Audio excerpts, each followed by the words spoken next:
Hello friend, आज जानेंगे हम अर्थशास्त्र के बारे में। अर्थशास्त्र क्या होता है? देखो, अर्थशास्त्र का अर्थ है धन का शास्त्र। अर्थशास्त्र के अंतर्गत धन या उससे संबंधित सभी पक्षों का समग्र अध्ययन या विश्लेषण किया जाता है। देखो, अर्थशास्त्र को आसान शब्दों में अगर समझे तो अर्थशास्त्र जो है मानव की, हमारे मनुष्य मानव की आर्थिक गतिविधियों का अध्ययन करता है। किसका? आर्थिक गतिविधि गतिविधियों का क्या करते हैं? अध्ययन करते हैं। अब ये आर्थिक गतिविधि क्या है? आर्थिक गतिविधि क्या है? देखिए, आर्थिक गतिविधि क्या होती है? आर्थिक गतिविधि क्या है? देखो, जहाँ पर मानव की हर गतिविधि सुबह उठने से लेकर सोने तक जितने भी मानव गतिविधि करता है, जितने भी एक्टिविटी करता है, उसे हम क्या कहते हैं? एक्टिविटी करता है। सुबह उठने से लेकर सोने तक जितने भी एक्टिविटी होती है, जितने भी गतिविधि होती है ना, जितनी भी गतिविधि होती है, जितने भी गतिविधि होती है ना, सुबह उठने से लेकर सोने तक, उसमें जिसमें मनी या मुद्रा क्या होती है? मुद्रा जिसे कहते हैं, मुद्रा इंक्लूड होती है ना। हर एक्टिविटी में मुद्रा इंक्लूड होती है, तो उसे क्या कहते हैं? अर्थशास्त्र की आर्थिक गतिविधि कहते हैं। क्या कहते हैं? आर्थिक गतिविधि कहते हैं। आर्थिक गतिविधि कहते हैं जहाँ मुद्रा का प्रवेश होता है ना। आर्थिक गतिविधि है ना, मुद्रा का प्रवेश होता है। जैसे आर्थिक प्रयोजन भी आता है, उसमें आर्थिक प्रयोजन भी आता है जहाँ लाभ अर्जित करना होता है ना। आर्थिक प्रयोजन भी होता है। आर्थिक मोटिव क्या है ना, उसका मोटिव क्या है? जहाँ लाभ अर्जित करना होता है। लाभ अर्जित कहाँ होता है? लाभ अर्जित करना क्या मतलब लाभ कमाना क्या होता है? जैसे किसी को नौकरी देना हो गया, नौकरी प्राप्त करना हो गया ना, किसी चीज़ को बेचा या खरीदा जाना है ना, कोई व्यवसाय करना इत्यादि सभी आर्थिक गतिविधियां हैं। क्या है ये? सब आर्थिक गतिविधियां हैं। जैसे नौकरी देना, नौकरी प्राप्त करना, किसी को नौकरी देना, जैसे मालिक है ना, किसी मालिक है कोई, या कोई सरकार है नौकरी दे रहा है ना, या कोई प्राइवेट संस्था है जो नौकरी दे रहा है ना, नौकरी दे रहा है। और कोई व्यक्ति क्या है? नौकरी प्राप्त कर रहा है ना। कोई दुकानदार है किसी वस्तु को बेच रहा है ना। कोई व्यक्ति उसे खरीद रहा है। ये सब क्या है? इकोनॉमिक एक्टिविटी है। ये क्या है? इकोनॉमिक एक्टिविटी मतलब आर्थिक गतिविधियां हैं। या व्यवसाय करना हो सकता है ना, बिजनेस करना भी एक आर्थिक गतिविधि है। लेकिन कहीं कहीं क्या है? पेचीदगी है। मतलब कहीं कहीं ऐसा है जैसे धर्म स्थल है, जैसे मंदिर है, मस्जिद है ना, गुरुद्वारा है, वहाँ पर आर्थिक गतिविधि नहीं है। वहाँ जाना, जैसे मंदिर का बात किया, तो वहाँ जाना क्या है? इकोनॉमिक एक्टिविटी नहीं है। मंदिर जाना इकोनॉमिक एक्टिविटी नहीं है।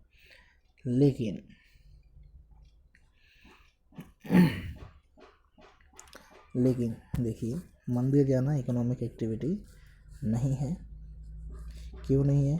क्योंकि वहाँ हम प्रार्थना करने जाते हैं, पूजा करने जाते हैं। लेकिन वहाँ पर जो भिकारी हैं, उनको पैसा देना, रुपया देना है ना, पैसा देना, रुपया देना, जो भी है ना, पैसा देना, वहाँ पर दान देना है ना, दान देना, ठीक है, भिक्षुओं को धन देना, जैसे पैसा देना भिखारियों भिक्षुओं को धन देना, या पूजा स्थलों में रुपए या सिक्का चढ़ाना, धार्मिक चंदा देना एक प्रकार का।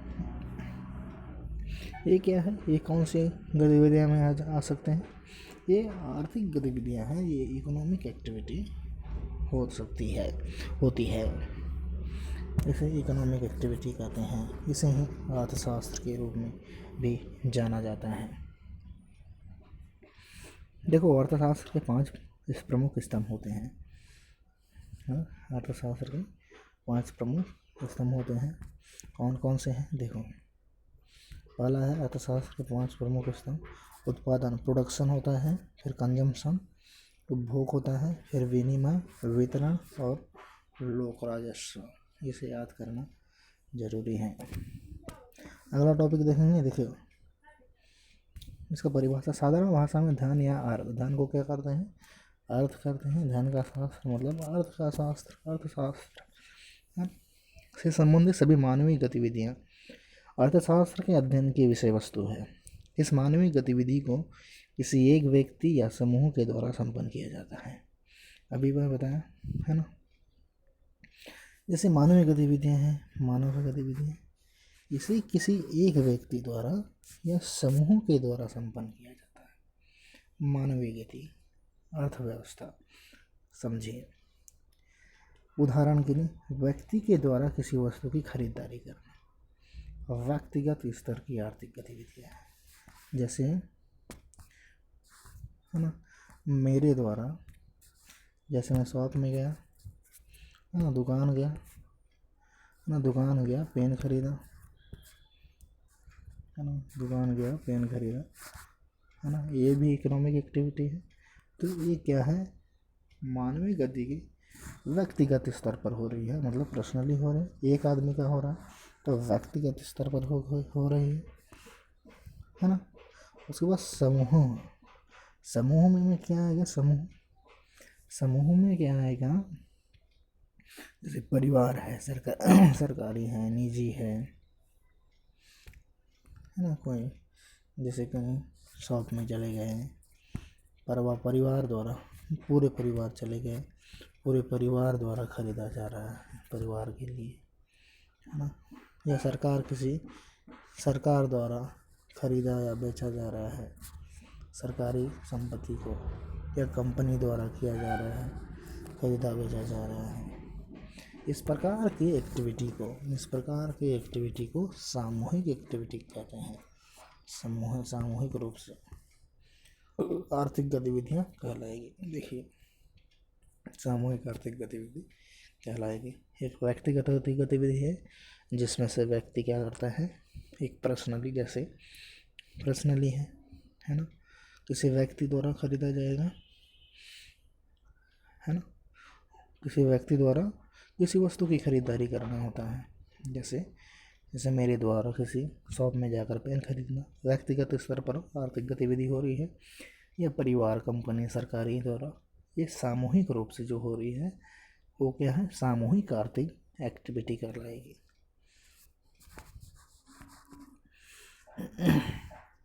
देखो, अपनी इच्छाओं की पूर्ति करने के लिए लोग विभिन्न क्रियाओं में व्यस्त रहते हैं, जिन्हें 2 रूप में वर्गीकृत किया जाता है। हम अपनी इच्छाओं को पूरा करने के लिए विभिन्न क्रियाएं करते हैं, जिन्हें विभिन्न एक्टिविटी करते हैं, है ना, तरह तरह के। इन्हें 2 रूपों में बांटा गया है। पहला रूप क्या है? एक आर्थिक क्रिया है, दूसरा है अनार्थिक क्रिया।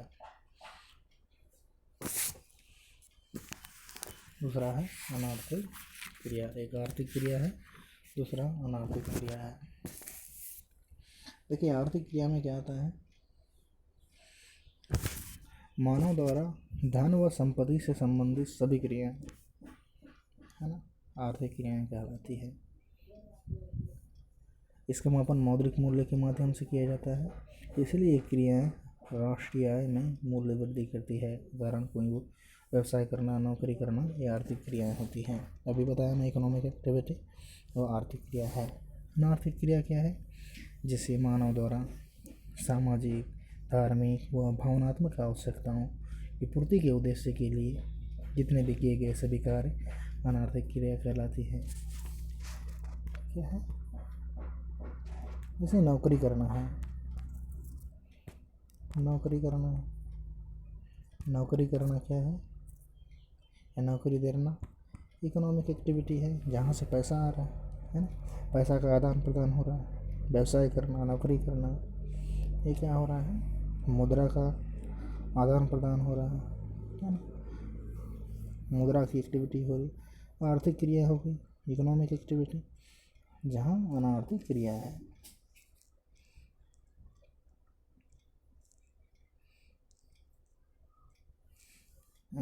अनार्थिक क्रिया है वहाँ क्या है? मानव द्वारा, जैसे सामाजिक क्रिया है, धार्मिक क्रिया है, भावनात्मक है, जिसमें आत्मिक संतुष्टि मिलती है। जैसे जरूरतमंद की सहायता करना, रक्तदान करना, ये क्या है? रक्तदान करना क्या है? दान कर दिया हम, रक्तदान किए तो क्या है? जरूरतमंद की सहायता कर दी, तो अनार्थिक क्रिया में आती है।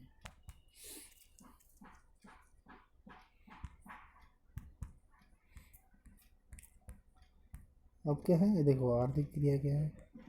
पहला जो देखे थे अर्थव्यवस्था की क्रियाएं क्या होती हैं। देखो पहले भी बताया हमें, अर्थव्यवस्था की क्रिया 5 क्रियाएं होती है। उत्पादन, उपभोग, विनिमय, वितरण और लोक राजस्व। इसको आगे पढ़ेंगे। प्रोडक्शन क्या होता है, कंजम्पशन क्या होता है, एक्सचेंज क्या होता है, डिस्ट्रीब्यूशन और पब्लिक वेलफेयर। अर्थव्यवस्था की शाखाएं कितनी होती हैं? देखो ब्रांचेस ऑफ इकोनॉमी क्या है।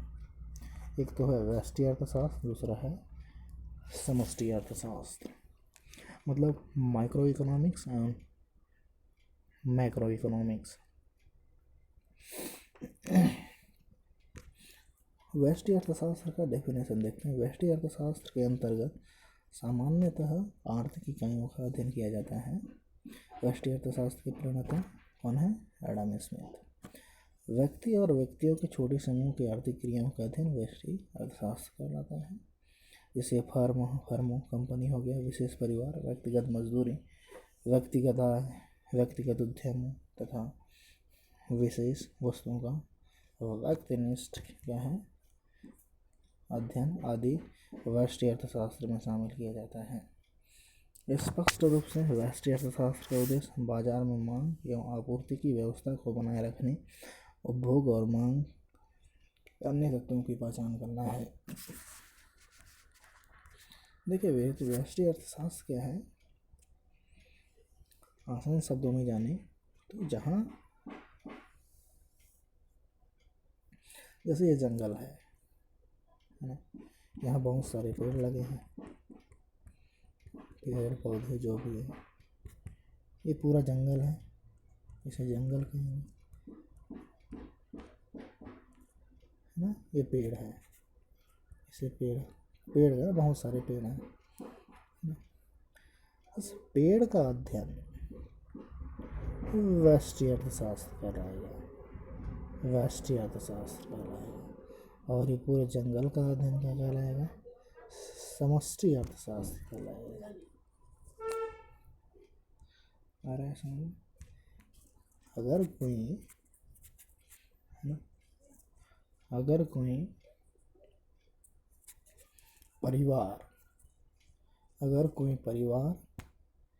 परिवार के द्वारा से व्यक्तिगत द्वारा मजदूरी है, व्यक्तिगत आय है, व्यक्तिगत उद्यम है, विशेष वस्तु का व्यक्तिनिष्ठ है, तो जो छोटे स्तर पर इकोनॉमिक एक्टिविटी होती है ना, छोटे स्तर पर इकोनॉमिक एक्टिविटी होती है, तो उसे व्यष्टि अर्थशास्त्र के अंतर्गत गिना जाता है। समझ में आ रहा है? जैसे परिवार के द्वारा किया जा रहा है, व्यक्ति के द्वारा मजदूरी है ना, इसे व्यक्तिगत अर्थशास्त्र के अंतर्गत व्यष्टि अर्थव्यवस्था के अंतर्गत गिना जाता है।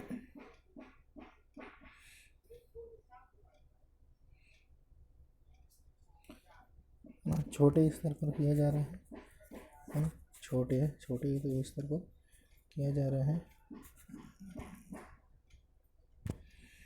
आर्थिक विश्लेषण में जहाँ माइक्रो का दृष्टिकोण क्या होता है, नीचे से ऊपर है, वही मैक्रो ऊपर से नीचे दृष्टिकोण होता है।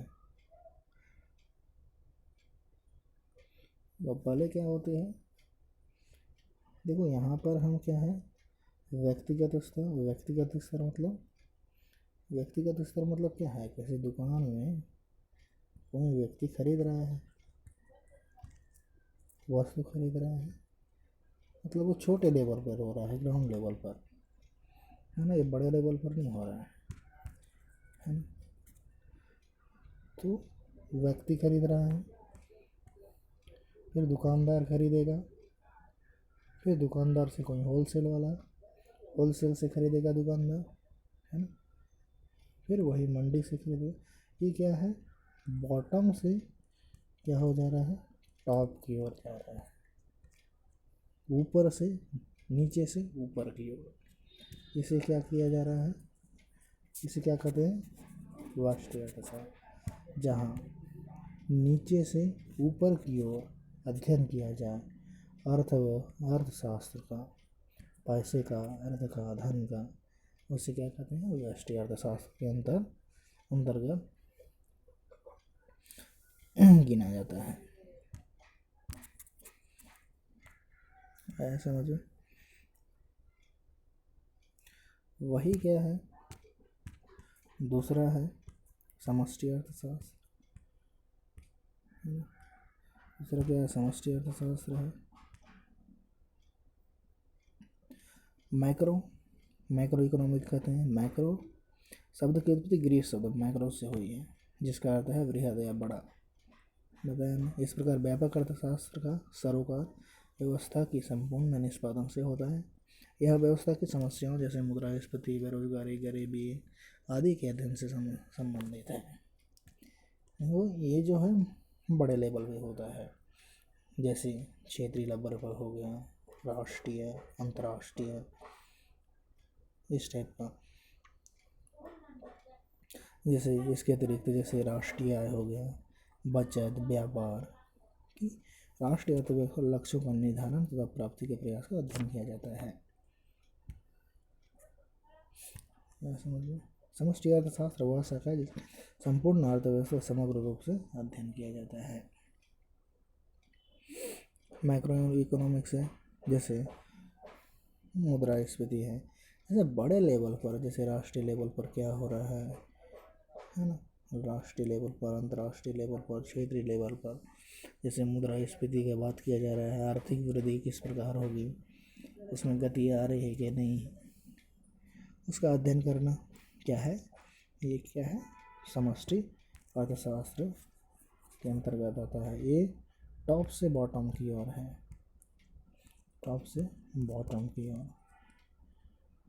जैसे मुद्रास्फीति होती है, वस्तुओं का दाम बढ़ जाता है ना, सारी वस्तु मतलब मुद्रास्फीति में सारी वस्तुओं का दाम बढ़ जाता है, मतलब कहाँ है, टॉप लेवल पर पता चलता है ना। उसके बाद उसको धीरे धीरे क्या है, ग्राउंड लेवल पर या नीचे लेवल पर क्या किया जाता है, उसका अध्ययन किया जाता है ना। बॉटम लेवल पर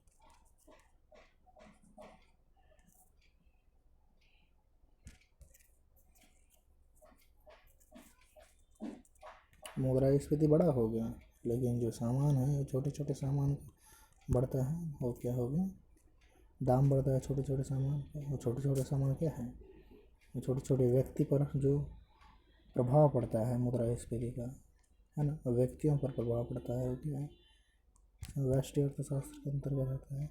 और मुद्रास्फीति क्या है, समष्टि अर्थशास्त्र हो गया।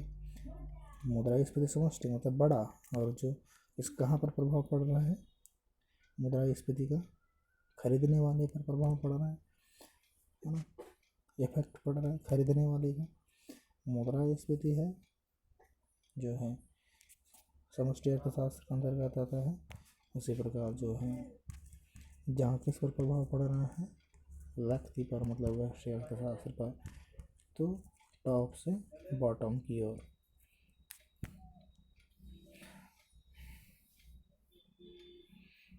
वैसे दोनों शाखाएं एक दूसरे पर क्या है, कनेक्टेड है ना। जैसे वहाँ पर व्यक्तियों का, परिवारों का, है ना, इस प्रकार अध्ययन करते हैं। यहाँ पर व्यक्ति का अध्ययन नहीं, ये बड़े लेवल पर जैसे मुद्रास्फीति है, लेकिन व्यक्ति पर ही असर डालता है, तो एक दूसरे से कनेक्टेड है, एक दूसरे के निर्भर हैं, एक दूसरे के पूरक है, क्योंकि अध्ययन के मुद्दों के काफ़ी अध्ययन ओवरलैप पाया जाता है। जैसे अगर मुद्रास्फीति की दर बढ़ती है तो कच्चे माल के मूल्य बढ़ेंगे और उपभोक्ता को अपनी खरीद पर अधिक मूल्य चुकाना पड़ेगा, है ना। उपभोक्ता को अधिक मूल्य चुकाना पड़ेगा, मतलब खरीदने वाले को। जैसे कच्चे माल है, इस कच्चे माल का क्या हो गया, मूल्य बढ़ गया, तो खरीदने वाले को क्या करना पड़ेगा, 10 रुपये की जगह मान के चलिए 15 रुपये हो गया, तो 15 रुपये चुकाना पड़ेगा।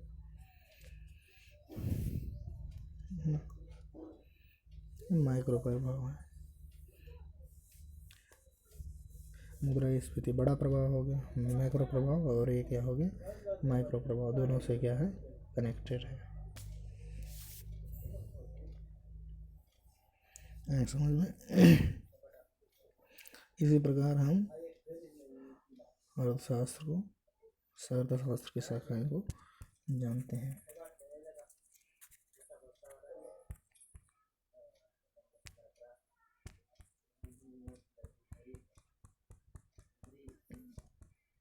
धन्यवाद।